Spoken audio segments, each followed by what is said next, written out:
വിളക്ക് കൊളുത്തി ആരും അത് പാത്രം കൊണ്ട് മൂടുകയോ കട്ടിലിൻ്റെ കീഴിൽ വെക്കുകയോ ചെയ്യുന്നില്ല. പിന്നെയോ പ്രവേശിക്കുന്നവർക്കെല്ലാം പ്രകാശം കാണുവാനത് വിളക്ക് തണ്ടിന്മേലത്രേ വെക്കുന്നത്. വെളിപ്പെടാതെ മറവായും പരസ്യമാകാതെ ഗൂഢമായും ഇരിക്കുന്നതൊന്നുമില്ല. നിങ്ങൾ കേട്ടതെങ്ങനെ അത് സൂക്ഷിച്ചുകൊള്ളുവീൻ.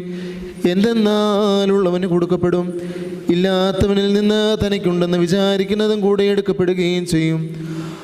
അപ്പോൾ അവൻ്റെ മാതാവും സഹോദരന്മാരും അടുക്കലേക്ക് വന്നു. പുരുഷാര നിമിത്തം അവനോട് സംസാരിപ്പാൻ അവർക്ക് കഴിഞ്ഞില്ല. നിന്റെ മാതാവും സഹോദരന്മാരും പുറത്തു നിൽക്കുകയും നിന്നെ കാണുവാൻ ആഗ്രഹിക്കുകയും ചെയ്യുന്നുവെന്ന് ചിലർ അവനോട് പറഞ്ഞു.